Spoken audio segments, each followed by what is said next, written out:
Hi, good morning. I'm going to be adding this little technique to my basic crochet listing, and it is a thistle stitch. I recently did a thistle stitch for a scarf in a multi sort of coloured yarn. Absolutely loved it. Really enjoyed doing it. My daughter mentioned she was wanting to do a quilt, a cover sort of thing, a throw, and she wanted a different stitch. She's only been learning since lockdown, so she's been doing it via my videos, even though she's not far away. We can start to be able to do it a little bit easier soon, but she wanted something different, so I said, okay, I love this stitch, I think it's a great effect, let's have a go, and I will show everybody sort of how I do a thistle stitch. I may change a few things to how it's normally done. So basically I've just got a double knit yarn here. Because it's a basic stitch, you can do it in any yarn, in any thickness, in any hook size, but I'm using a 4mm hook for this double knit, just to sort of show you how to do it. Again, any length. I know she's wanting to do a throw, so she's going to need lots and lots of chain. On average, it's worked out in multiples of 7. Yep, so whatever chain you do, it would be multiples of 7 plus 2 for your foundation row. So we're going to get going. I'm not going to do that many. I'm only going to do 23 chain, because you don't want to sit here watching me make a throw. Ta-da! We have our slip knot onto our hook. So here we go, 23 chain. 1, 2, 3, 4, 5, 6, 7, 8, 9, 10, 11, 12, 13, 14, 15, 16, 17, 18, 19, 20, 21, 22, and 23. Now, it's 23. Yes, you're going to tell me that's not a multiple of 7. No, it's not. But the 21 is the multiple of the 7 plus the 2. So that is why I've done 23. Now, some people would go straight into the chain for their thistle stitch. Now, I don't like to do that on nearly everything I do. I prefer to have a double crochet round, because I just think it makes it solid. And then particularly if you're going to be going round it after the fact, you know, with an edging or a border, I just think it looks neat to go into, but you don't have to do that. But this is just how I'm going to do it. Now, because I'm going to be doing a double crochet row, I'm going to do a chain for turn. That's just a turning chain. It doesn't really count. So then into the next stitch, I'm going to do 1 double crochet into every single one of these stitches. I must comment as well that these are UK terms. So it's just 1 double crochet into each, so it should give you 23 stitches, because I said that one we did at the end, it was for a turning chain. It does not count as a stitch. It was just to sort of help me position ready. This is annoying when they curl up like that. You have to just sort of flatten it out every now and again. Now, the other thing you're probably going to say is when they get to the end of this one, and I'm going to start the thistle stitch on the next round. I've been doing rounds. I want to say round all the time. Row. I always find it hard to say row, because I do less rows than I do rounds. So when we get to the end, I'm going to turn it over, and you're going to go, but you're starting at the back. It doesn't make the slightest bit of difference for this particular pattern. And yes, usually on a pattern, because you would start going into the chain, you would be starting at the front. But because you're just alternating the pattern, there's not really much difference to front and back. Well, there isn't any difference to front and back, so you don't really need to worry about that. So that's the last stitch, okay? Just tighten it up there. Make sure it's nice and neat. This size makes a nice square as well, I think. So if you're making lots of them, or you're wanting to sort of, I don't know, mix blanket squares or anything like that, I think it just makes a nice size. It's roughly like the squares I've done previously. So the first thing we're going to do is 3 chain. These are all trebles in here. This is a completely treble pattern, but obviously it's just where you pop that stitch that creates the patterning. So we're going to start with our 3 chain. Now that does count as our first treble. Turn your work. And what you're going to be doing is 1 treble, so that counts as your first one, 1 treble into the next stitch. So you just got 2 trebles side by side. Yes, you're going to miss 2, 1, 2 stitches. Into this third one, you're going to do 5 trebles. Okay, So we have 1 all in the same stitch, 2, 3, 4 and 5. Okay, we're going to miss 2. 1, 2, 1 treble in the next one. You'll see how the pattern works very quickly. And 1 treble into the next one. So that's just like where we started. Can you see? Because we did 2 trebles there, we missed 2, we did a little sort of fan shape, we missed 2, and we're doing 2 trebles. So you can guess what's coming next. We're going to miss 2, and you're going to do that little fan shape again. So miss 2, 1, 2, into the third one, 5 trebles. 1, 2, 3, 4 and 5. Miss 2, 1, 2, then 1 treble in the next one, and 1 treble in the next one. We're going to miss 2, 1, 2, and we're going to have a 5 treble fan in the next one. 1, 2, 3, 4 and 5. Now we should, if we've got the right amount of chains, should be able to miss 2, 1, 2, and then that should leave us 2 stitches, which it does. Yay, we did it right. Now it's not the end of the world if you didn't. You can sometimes sneak a stitch in there, but we have actually managed it. So 1, 2 in this one. So we mustn't forget that last stitch, because it's not always very obvious where it is, but it is there, and it's sometimes a bit of a pain to get into, but we've done it. So that is your first row. So you can see how the pattern works. We have 2 trebles, miss 2, 5 trebles in 1, and we complete that combination all the way along. Now obviously that's the first row. The next row is where it doesn't become more complicated, but it's the next row is where it's going to fix your pattern. So as you probably guessed, we're going to do 3 chain. 1, 2. I like to do my chain before I turn. You can turn first if you want. Turn my work.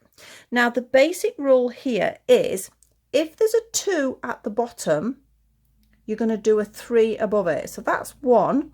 Now on the lot of the books and the patterns, they go into the stitch. I'm going to be a bit naughty here, and I'm just going to go into the space between the 2. Yeah, and another one. So look, that gives us 3 trebles in that space there. Now imagine the next bit, that is the equivalent half of this. The next one, we're going to just do like the equivalent to these 2 trebles. So we're going to count 1 and 2, and that little space there between the second and the third, you're going to do a treble. Then you're going to go in the next space, and you see that, and do another treble. Now that is the equivalent to just doing our 2 side by side. So can you see? Now in the 2s, you're going to go in the middle of them, but you're going to do that little fan. So this is where the 5 come in again. So we need 1, 2, 3, 4 and 5. So that's 5 trebles in between those 2. All right. Now the next one, we come to a fan again. So we count 1, 2, in between the space between 2 and 3, a treble. Next space, a treble. We're going to jump along to between these 2, and if it's just 2 like that, you're always going to do 5 treble in between them. Off we go. We have 1, 2, 3, 4 and 5. Oh, I'm not 5, that was 4. We'll do another one, and 5. The next thing we're going to come along to is our fan. So we miss 2 between the second and the third, yarn round and a treble. Into the next one, so after 3, between 3 and 4, a treble. Now here at the end, if it's in the middle, you would do the 5, but because it's an end one, we're only going to do 3. Now this is again where I'm naughty, because I'm just going to go all in there. Some people do the very last one in the top of that 3 treble. I found, to be honest, it makes no difference, so don't make your life difficult. We're going to do 3 trebles just between those 2. Yeah, it sits neat enough. I've not had a problem when I've done it, so I don't think you should need to worry about it either. So second part of the pattern, 3 chain, turn. So that first one we've just, well, that's your foundation pattern. That's the first part of a pattern, and this is the second part. So imagine that this bit here is half of that 5. Does that make sense? So basic rule of thumb, if there's 3 here, you're only going to want 2. If there's 2 here, you're going to want 3. So there's 3 there. We've already got 1. So I'm just going to go in with that one. So now we have 2. That's it. Our next stitch you come along to is 2 like that. So if it's 2 like that, you're going to do 5 trebles into the space. 1, 2, 3, 4 and 5. The next one is a fan, so if it is a fan we count 1, 2, so between 2 and 3 we do a treble, and between 3 and 4 we do a treble. And then the next one is 2 side by side, so that means it needs a fan of 5. 1, 2, 3, 4 and 5. The next one we come along is a fan, so we count 1, 2, between 2 and 3 we do a treble, between 3 and 4 we do a treble. So you're just going between the stitches, you're not going in the top of them at all, it's just between. So the next bit is 2 side by side, so it means it needs a 5 fan. 1, 2, 3, 4 and 5. Now the end one, because it is a 3, we only need 2. So actually I think what I'm going to do in this one is I'm going to go 1 in that one and 1 in that one, because they need to be separate really, don't they? So 1 between and 1 between. So that's the equivalent to the 2 again. 3 chain and turn. So because you can see we have a 2, we need a 3. So the ends are only like half fans each time, so it would be 3.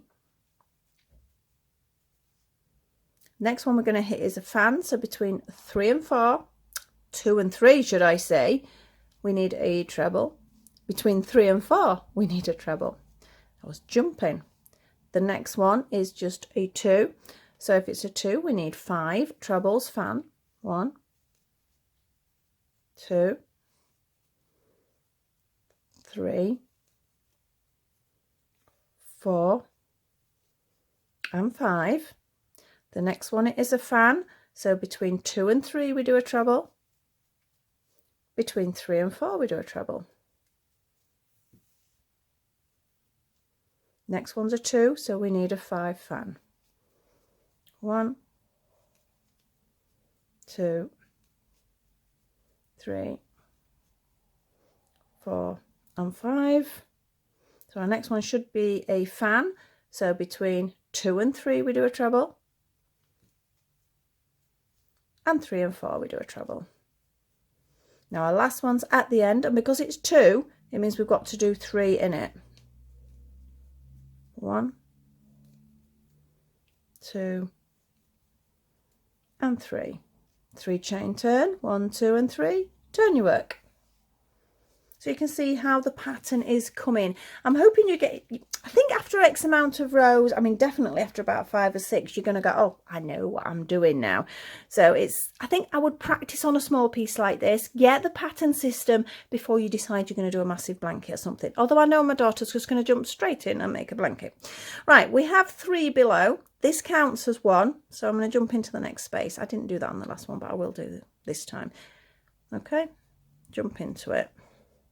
Next one's a 2, so you know what happens if it's a 2, we need a 5 in it. 1, 2, 3, 4, 5. The next one is a fan, so between 2 and 3 a treble, between 3 and 4 a treble. Next one's a 2, so that means we need 5 fan. 1, 2, 3, 4 and 5. The next one is a fan, so between 2 and 3 a treble,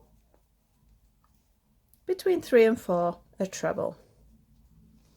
We have a fan, we have 1,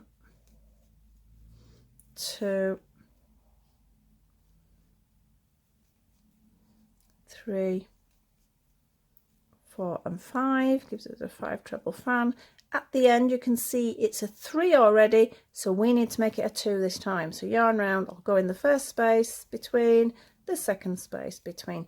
You'll notice absolutely everything is going between stitches.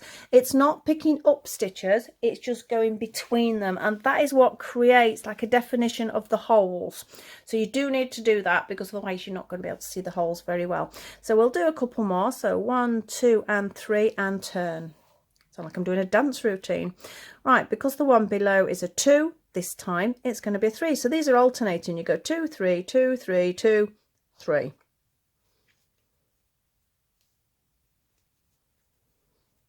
The next one is a fan, so between 2 and 3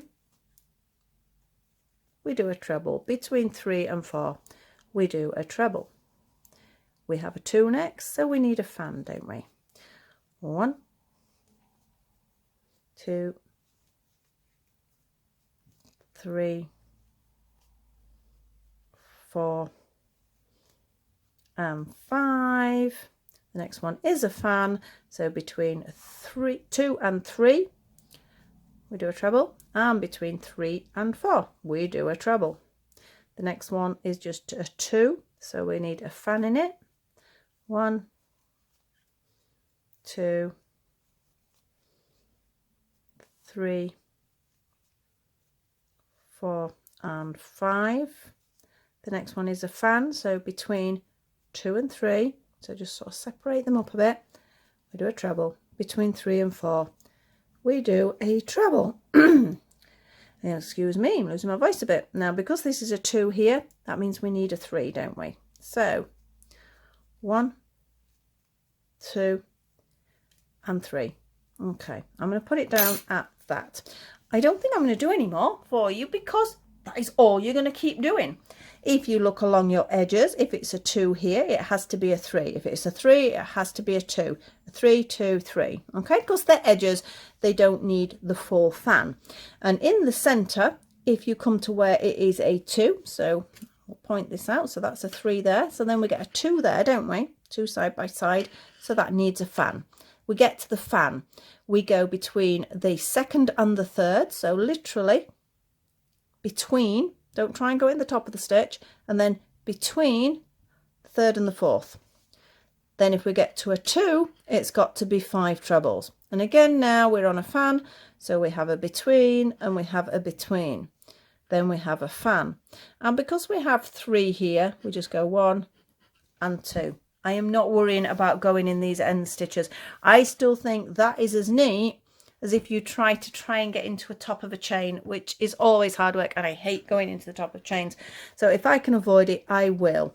But I think that edge is still as neat as if you were going into the top of a chain. So don't worry about that. You may prefer to. I don't mind, obviously. Whatever works for you, whatever you're used to doing, go with that. I just thought it was easier to give that option of just going into spaces all the time, so we're no faffing about going in top of stitches. We've got no worries about trying to go into top of chains. We can relax and just enjoy. I think it will make a marvelous blanket. She's planning on making like a Christmas type blanket, so she's got some Christmassy yarns, and so she's going to actually stripe it.